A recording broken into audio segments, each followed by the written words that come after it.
Undang-Undang Nomor 7 Tahun 2017 jelas menyampaikan di pasal 299 bahwa Presiden dan Wakil Presiden mempunyai hak ya.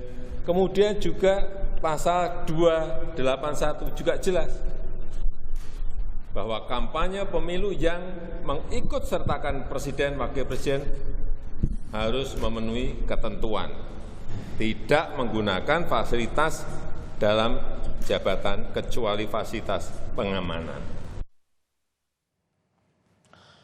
Sebelumnya, Ketua Komisi Pemilihan Umum Hasyim Asy'ari menilai pernyataan Presiden Joko Widodo terkait Presiden dan Menteri boleh berkampanye serta berpihak sesuai dengan Undang-Undang tentang Pemilu. Menurut Hasyim, Bawaslu berperan penting mengawasi kampanye yang dilakukan pejabat struktural negara tidak menggunakan fasilitas negara.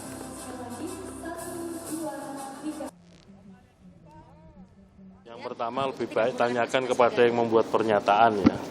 Yang kedua soal pengawasan penegakan aturan silahkan dikoordinasi ke Bawaslu.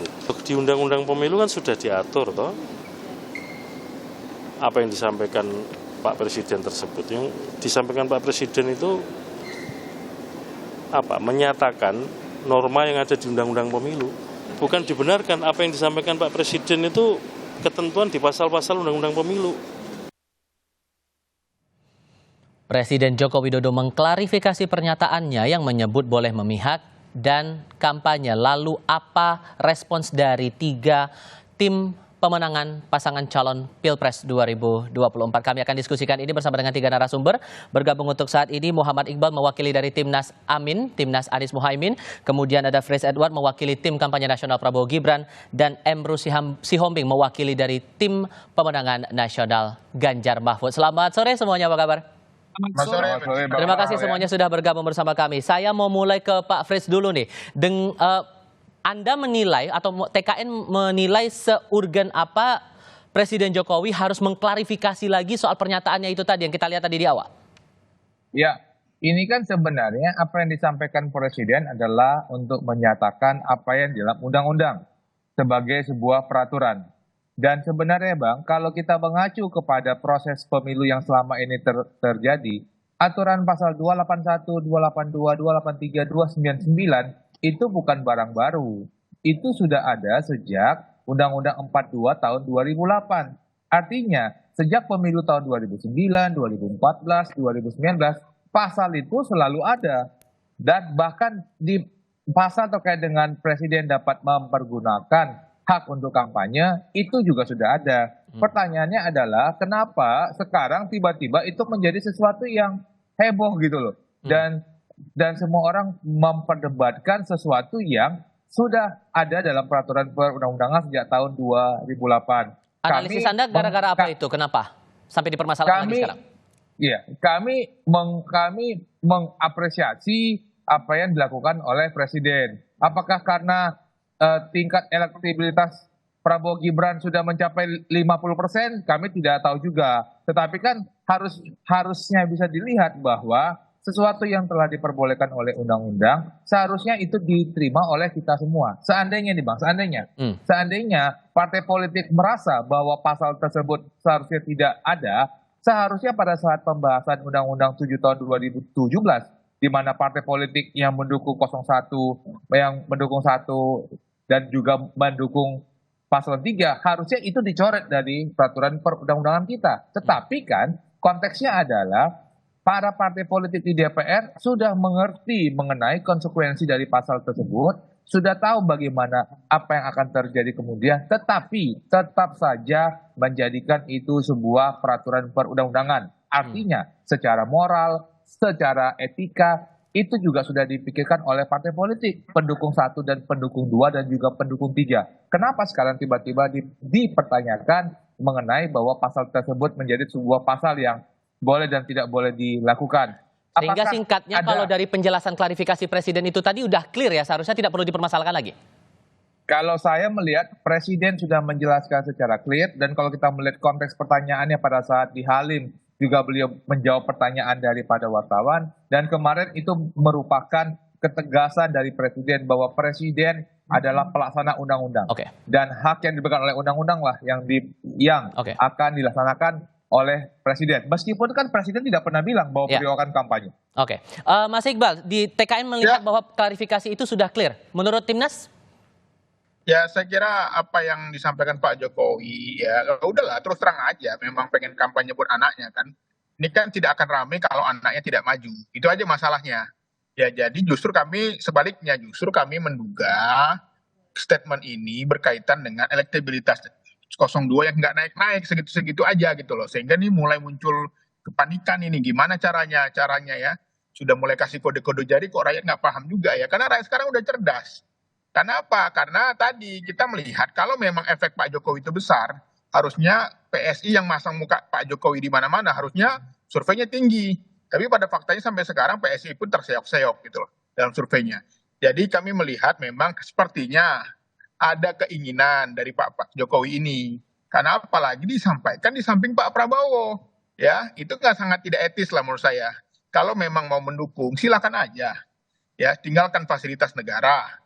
Tapi bagi saya ini sangat berisiko. Kenapa? Apa iya presiden berani mengambil risiko dia tanpa pengawalan? Kalau dulu dia sebagai kandidat, ada pengawalan dari KPU.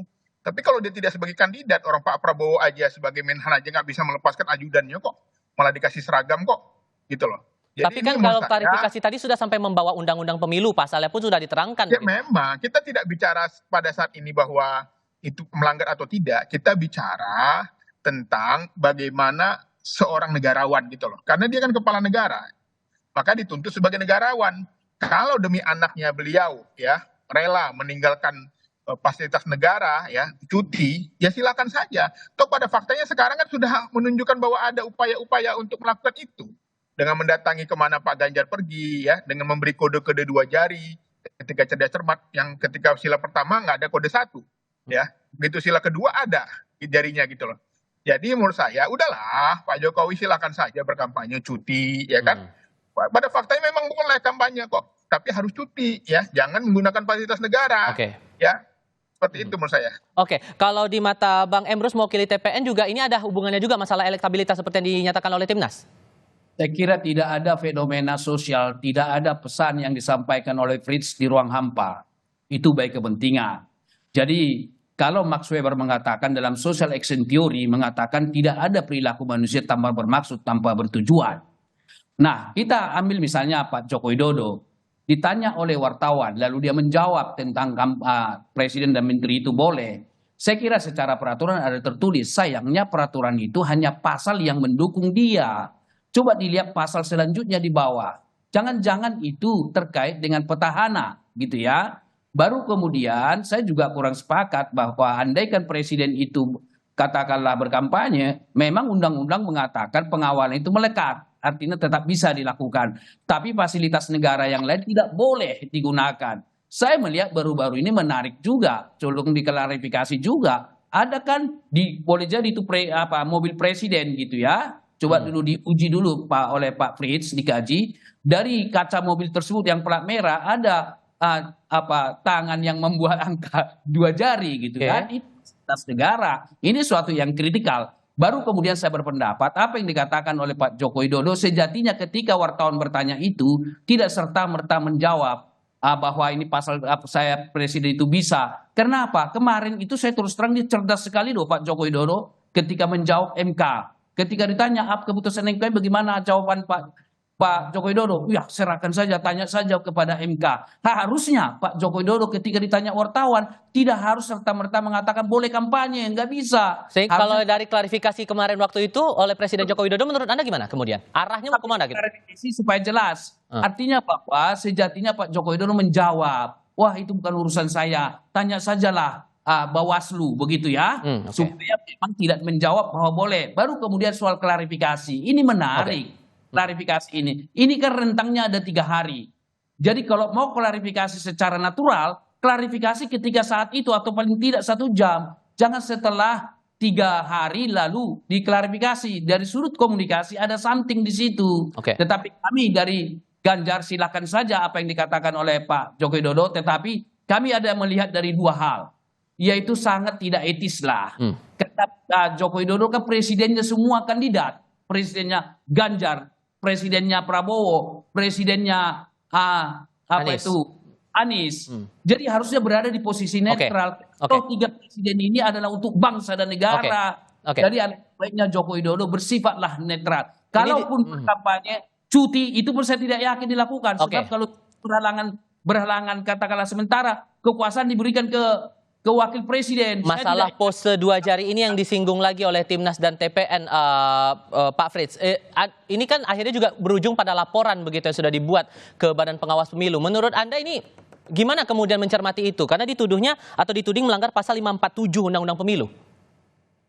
Kalau kita kembali kepada apa yang di dalam kita, apa yang kita lakukan sekarang, semua itu kan mengacu kepada Undang-Undang Pemilu, Bang. Pertanyaannya adalah kenapa sekarang kita membahas mengatakan bahwa Undang-Undang Pemilu ini seharusnya tidak seperti ini. Jadi kalau begitu Presiden tidak boleh untuk kampanye buat untuk capres, tapi dia boleh kampanye untuk parpol. Nanti kita bakal akan berdebat kembali nih di dalam diskusi-diskusi berikutnya. Oh, seharusnya dia cuti juga kalau buat untuk berdebat secara parpol. Artinya adalah apa yang disampaikan oleh Pak Presiden itu adalah dalam rangka untuk menjawab pertanyaan daripada wartawan dan juga untuk menjelaskan apa yang di dalam undang-undang. Artinya seharusnya kalau paslon 1 dan paslon 3 membaca peraturan perundang-undangan itu sudah ada sejak lama pasal-pasal seperti itu. Itu juga bukan yang baru. Dan juga terkait dengan cara cuti, bagaimana cuti kesehatan, keamanan, protokol itu melekat. Teman-teman di 1 dan 3 juga sudah tahu bahwa hal tersebut itu sudah diperbolehkan dengan syarat-syarat, dengan memperhatikan dengannya kelangsungan negara. Dan apabila dalam proses-proses seperti ini, Bang, ada pun tindakan-tindakan yang dianggap tidak sesuai, silakan mempergunakan pasal 82, pasal 32 dan pasal 833 terkait dengan kegiatan yang menguntungkan ataupun merugikan salah satu paslon. Itu, Bang, itu bukanlah pasal yang tidak pernah dipergunakan. Kita mengacu kepada pengalaman tahun 2019, ada kok pejabat-pejabat yang dihukum karena melakukan pasal 832 dan pasal 833. Artinya ada tindakan yang sudah pernah dilakukan oleh Bawaslu dalam hal kegiatan yang menguntungkan ataupun merugikan salah satu pihak. Jadi saya merasa ada jalur hukum yang diperbolehkan. Silakan dipakai oleh jalur hukum itu. Tapi kalau juga spesifiknya ada hak yang diberikan. Tapi kalau spesifik lagi pada kasus yang acungan 2 jari yang dipermasalahkan oleh jaringan aktivis nasional Gerakan Angkatan Muda Kristen Indonesia Ganjar Mahfud ini, menurut TKN apakah sudah cukup kuat alasan hukumnya atau tidak? Tapi jawabnya nanti ya Bang Frits, dan teman-teman yang lainnya juga kami harap tetap bersama kami untuk sesi berikutnya di Dialog Kompas Petang. Kami harap Anda tetap bersama kami, saudara. Yang terbaru terakhir kali yang dilaporkan oleh jaringan aktivis nasional Gerakan Angkatan Muda Kristen Indonesia Ganjar Mahfud ini melaporkan Presiden Joko Widodo ke Bawaslu atas pose 2 jari di mobil dinas RI 1. Dipermasalahkan karena melanggar pasal 547 Undang-Undang Pemilu. Di mata Timnas Amin, apakah ini sudah cukup kuat alasannya bahwa ada pelanggaran di sini yang dilakukan oleh Presiden Joko Widodo? Mas Iqbal. Ya, kami dari Timnas Amin sampai saat ini belum pernah melaporkan siapapun ya, karena kami menganggap pemilu ini harus dilakukan dengan riang gembira. Adapun yang mau dicalonkan nggak jadi, tetapi kami menganggap ya inilah hawa nafsu sebenarnya. Memang bagusnya cuti supaya tidak melanggar gitu loh. Kalau dia cuti dia boleh kampanye. Siapa yang melarang? Boleh, tapi dia harus cuti dan tidak menggunakan fasilitas negara. Makanya saya juga menyayangkan bagaimana ke depan ya kalau Pak Jokowi ini akan kampanye ya. Dia kan pernah dalam debat 2019 kan menyerang Pak Prabowo. Mempersoalkan masa lalunya, tanahnya, ya kan. Kemudian tentang korupsi, masalah integritas soal korupsi.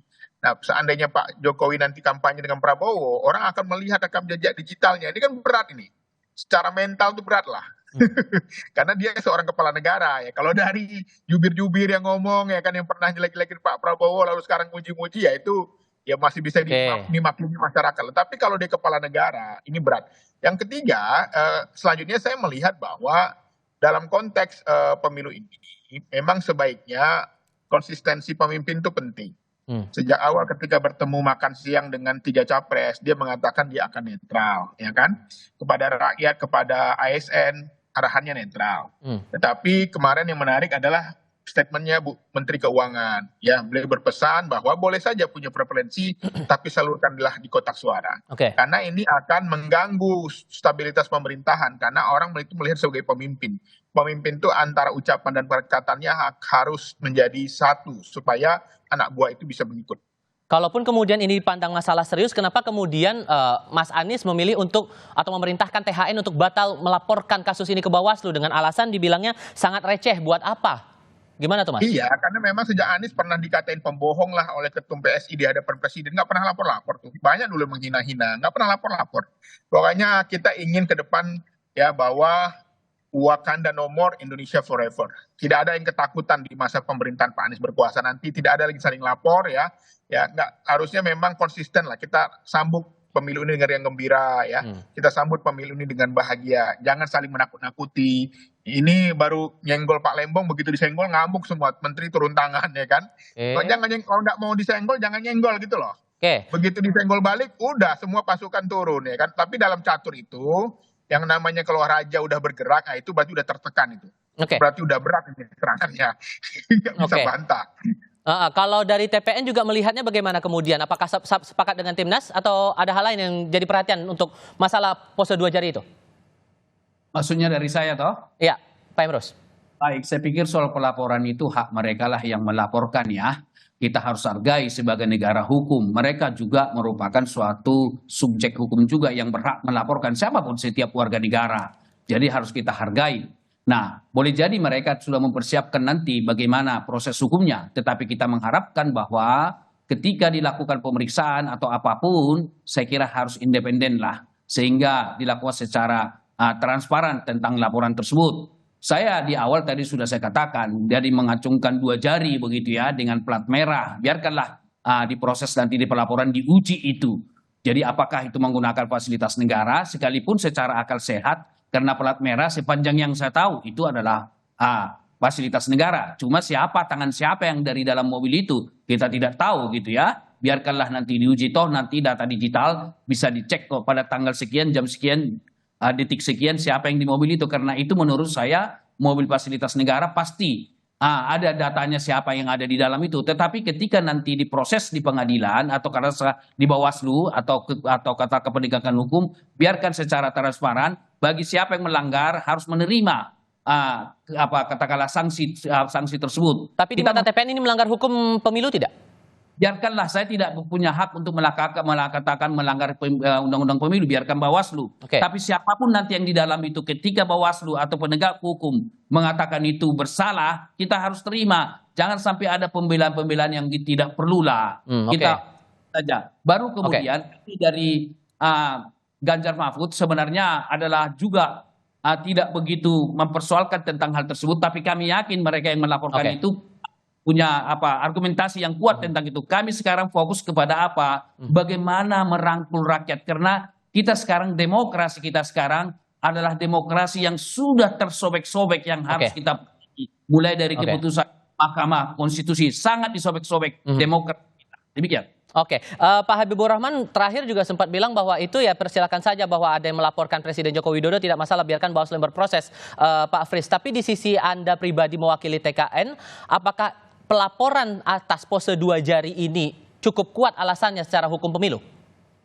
Bang, kalau saya merasa bahwa apa yang tadi disampaikan oleh Bang Iqbal bahwa ini seperti seakan-akan ada proses udah mulai angkanya semakin rendah. Saya kok melihatnya berbeda ya. Gimana ini tuh?